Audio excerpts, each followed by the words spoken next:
Bonjour Johan. Bonjour. Merci d'être avec nous aujourd'hui. ERCO-Valor, c'est des performances exceptionnelles de 1800% depuis la création en 1994. Est-ce que tu peux nous dire comment est-ce que tu arrives à surperformer le marché et qu'est-ce qui différencie le fonds des autres fonds de sa catégorie?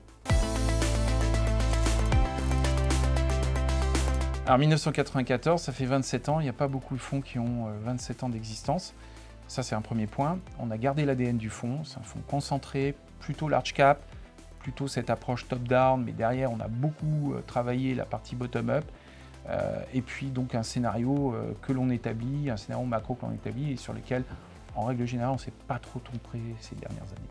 À présent, on va regarder sous le capot. Est-ce que tu peux nous donner un exemple de valeur que tu as rentré récemment en portefeuille?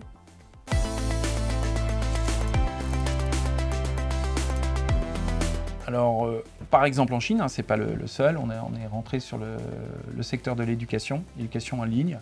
C'est un secteur aujourd'hui qui souffre beaucoup. Les titres ont perdu entre 40 et 50% sur les plus hauts, tout simplement parce qu'il y a une réglementation qui est en train de se mettre en place, on aura le détail d'ici la fin juin, et qui a un peu pesé sur le secteur. Pour autant, c'est un titre qui aujourd'hui nous semble avoir un intérêt, dans la mesure où dans ce thème de la transformation du consumérisme chinois, le secteur éducatif est une des parties clés de ce secteur-là et on considère que malgré tout on retrouvera encore un peu de croissance dans ce secteur-là. Donc compte tenu des fortes décotes, on rentre dans ce secteur-là à travers une valeur qui s'appelle EDU.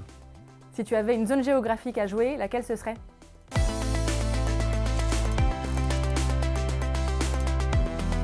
Alors, je te vois venir avec la Chine, évidemment. Oui, dans la mesure où ça va devenir la première économie mondiale. Un gros bémol, malgré tout, c'est une population qui est aussi en train de vieillir. Il y a ce moteur de transformation qui reste présent, qui reste essentiel pour nous dans notre lecture. Mais au-delà même de la Chine et de l'Asie d'une façon générale, qui est porteuse de plus de croissance, tous les secteurs qui vont dans un sens du développement commercial, que ce soit des valeurs européennes ou américaines ou nord-américaines, nous semblent être particulièrement intéressantes encore à jouer aujourd'hui. La valorisation des techs est relativement élevée aujourd'hui, c'est un poids qui est important dans le fonds. Est-ce que tu penses qu'il y a encore du rendement à aller chercher compte tenu des niveaux de valorisation actuels?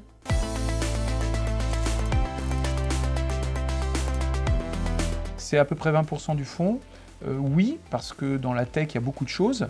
Ce qui est important, c'est de bien regarder les vecteurs de croissance et le prix que vous payez pour cette croissance. Et lorsqu'on regarde maintenant avec effectivement une baisse un petit peu de ces valorisations, en tout cas de certains titres, on ne peut pas dire que les prix payés, compte tenu des anticipations de croissance, soient vraiment exorbitants aujourd'hui.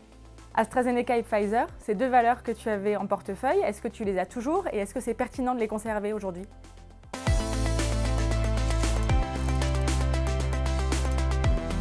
Alors, je pense que c'est pertinent dans la partie défensive du portefeuille, que ce soit le secteur de la santé. C'est un des seuls secteurs qui est véritablement de la croissance potentielle, que ce soit sur les grandes pharma ou que ce soit dans la biotech ou des services médicaux hospitaliers. Donc on considère qu'avec le vieillissement de la population, c'est un secteur à privilégier. Et AstraZeneca, pour le coup, qu'on n'avait pas du tout acheté pour les vaccins, mais plus pour notamment son programme en oncologie, a délivré sur ces thèmes-là et on a renforcé le titre récemment à travers la sous-performance depuis le début de l'année.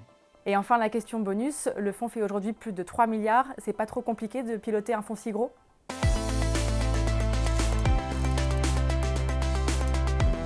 C'est plus compliqué de piloter un fonds qui fait plus de 3 milliards que 500 millions. Là, on a un paquebot, avant on avait une belle vedette. Pour autant, on a un peu élargi le nombre de titres que l'on a dans le portefeuille. Auparavant, on était autour de 30-35 lignes, on a autour de 45 aujourd'hui. Maintenant, c'est des large cap, liquides, donc c'est tout à fait gérable et ça l'est encore en tout cas. Merci Johan.